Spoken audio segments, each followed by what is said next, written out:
Hola, soy Angie Narváez y esto es Historias del Sur.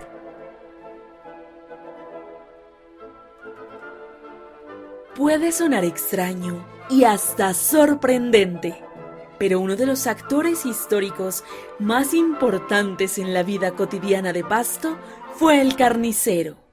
La labor de este pequeño comerciante que quirúrgicamente y con fina precisión corta, taja y cisura la carne de reses, cerdos y aves ha sido un oficio que nos ha acompañado no solo en nuestra vida contemporánea, sino que ha sido parte de la vida cotidiana de nuestros antepasados. Su historia se remonta hacia un pasado ultramarino. En las cocinas imperiales de Europa, en las galerías de los barcos coloniales, cerca de los ríos y en los límites de las ciudades. El carnicero ha sido un silencioso agente constructor de las sociedades occidentales, un proveedor asiduo de la dieta que ha edificado los grandes imperios y las pequeñas ciudades del mundo. Hoy, en Historias del Sur, entre cuchillos, cortes y reses, la historia de las carnicerías en San Juan de Pasto. El oficio del carnicero históricamente ha sido relacionado a las labores primordialmente masculinas. Sus orígenes pueden rastrearse en la génesis de la historia de la humanidad.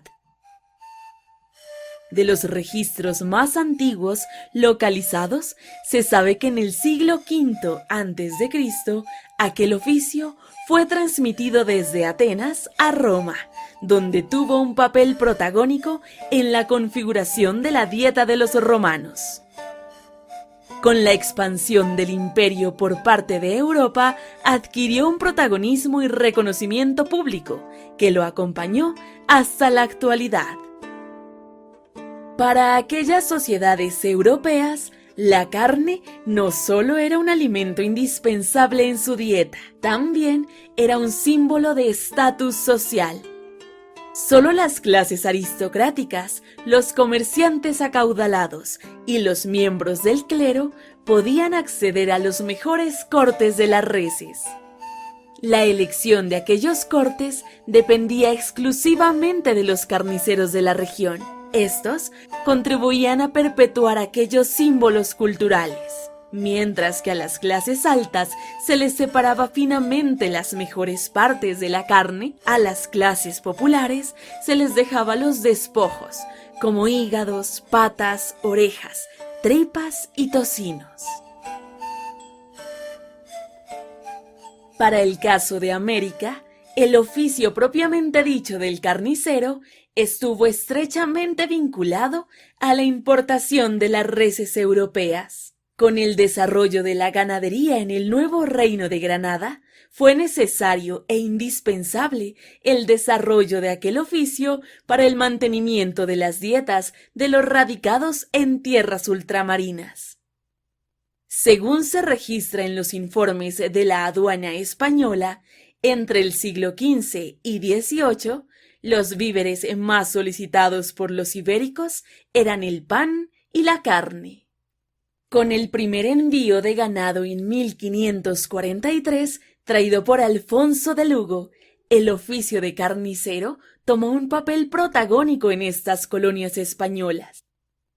Al poco tiempo de la llegada de las cabezas de ganado, el oficio del carnicero fue requerido, dado que no todo español poseía las habilidades necesarias para que se aprovechase exitosamente la carne de estos animales. Desde la fundación de las ciudades coloniales en América, ya se presupuestaba, reglamentaba y organizaba el funcionamiento de este oficio.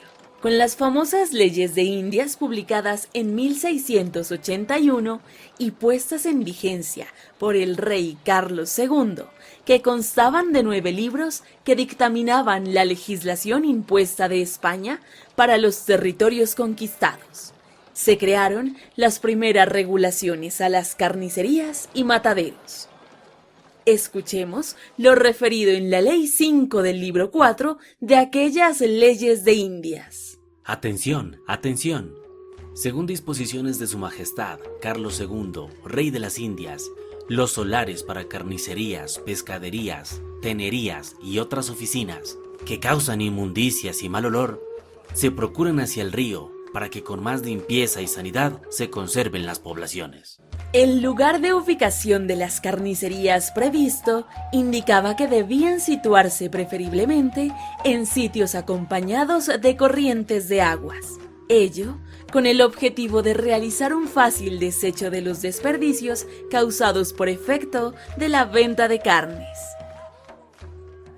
En San Juan de Pasto, la primera carnicería de la cual se tiene referencia se conoce gracias a diferentes documentos coloniales. Con la visita a Pasto del gobernador de Popayán en 1584, con el objetivo de encargar a Andrés Gómez la construcción del puente de la carnicería en Calicanto, se sabe de la existencia de este local desde la segunda mitad del siglo XVI.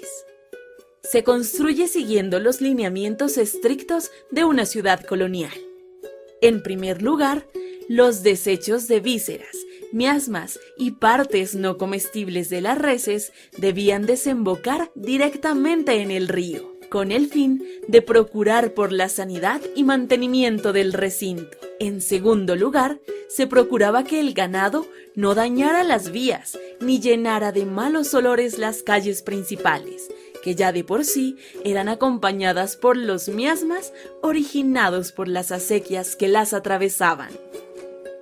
La carnicería de Calicanto se situó cerca de la confluencia de los ríos El Ejido y Las Monjas, en el sitio conocido como Los Dos Puentes, lugar ideal también por la facilidad de acceso al agua, necesaria para el proceso de sacrificio y limpieza de la carne. Recordemos que las disposiciones de Indias también marcaban las carnicerías como los puntos limítrofes de la ciudad. Ello se mantiene hasta gran parte del siglo XIX, como se observa en el plano de Higinio Muñoz de 1864. Se deja claro que la carnicería de Los Dos Puentes de Calicanto marcaba la entrada al norte a la ciudad.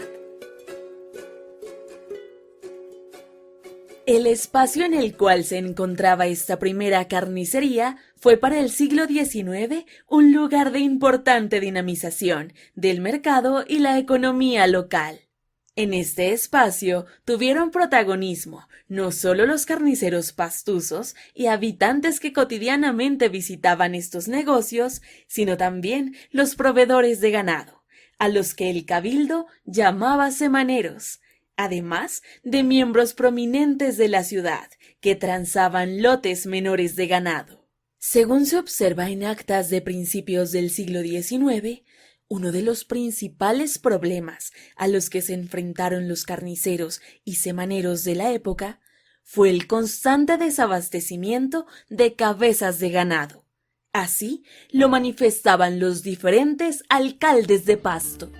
En 1802, el 16 de febrero, el procurador Francisco Hidalgo se queja ante el cabildo por la falta de abasto de carne, porque se mata clandestinamente, y de falta de pan, porque se va la harina a Popayán. Los cabildantes resolvieron la demanda en los siguientes términos. Los cebadores, en término de 8 días, empiezan a degollar para el consumo público. La falta de abasto se debía en buena parte a que la carne se vendía de forma clandestina, en tiendas y en calles sin mayor regulación. La carne había pasado a ser parte de la comida popular, pero se trataba, sobre todo, del consumo de tripas y menudencias. Animales como cuyes y gallinas eran parte de alimentación y se conservaban en casas y huertos. Otro de los problemas que agravaba la situación era la alteración de las romanas, con el objetivo de que indicasen un mayor peso de los cortes de carne frente al realmente vendido. Podríamos imaginarnos el sector de Los Dos Puentes no solo como acopio de ganado, sino como un sitio de trueque que expendía la carne. Siguiendo con las primeras actas de gobierno, cito: nadie entra a la carnicería los días de abasto de carne, a excepción de los cabildantes y los sujetos necesarios para el expendio, so pena de 8 reales de multa para obras públicas o 4 días de cárcel. La carnicería de Pasto era un sitio que convocaba a la gente, era un espacio de socialización y reunión, donde la jerarquía y diferenciación marcaban límites. El consumo y la venta de carne y cebo eran muy importantes para la economía y producción de la ciudad. Para finales del siglo XIX se observa, gracias a la coreografía de Pasto de Alejandro Santander, que dicha carnicería sigue manteniéndose como uno de los edificios públicos más importantes de la ciudad. En aquel libro se menciona también la existencia de un segundo local llamado Carnicería de Jesús, de la cual no hay mayor información. Sin embargo, por el nombre dado, se creería que estuvo localizada en las inmediaciones del Río de Jesús, que recorría el convento de las Conceptas por el este de la ciudad. Para el inicio del siglo XX, la importancia de la carnicería siguió manteniéndose. Sin embargo, poco a poco, la expansión de la ciudad y la creciente demanda de los alimentos provocaron la necesidad de ampliar el mercado de carnes en la ciudad. Con ello, el oficio del carnicero fue extendiéndose por diferentes lugares de la ciudad, hasta el punto de perderse entre la cotidianidad. Con la instalación del acueducto y la higienización de la ciudad, las carnicerías comenzaron a ubicarse en sitios más alejados del río principal. Se conoce que hasta la década de los 50, la carnicería municipal estuvo ubicada en el sector de los Dos Puentes. Después de ello, nuevos locales empezaron a construirse en diferentes sectores de la ciudad, hasta la actualidad, donde las carnicerías hacen parte de los lugares más comunes de los barrios de Pasto. Hoy por hoy, el oficio del carnicero ha quedado relegado como una actividad común y corriente de nuestra ciudad. Sin embargo, fue y ha sido parte esencial del desarrollo de Pasto. Recuerda calificarnos y seguirnos en nuestras redes sociales, buscando el nombre Historias del Sur. La investigación y guión fue realizado por María Rosa Jojoa y Andrés Vallejo. La voz estuvo a cargo de Angie Narváez y Camilo Narváez. Gracias. Nos escuchamos en el próximo episodio. Hasta la próxima.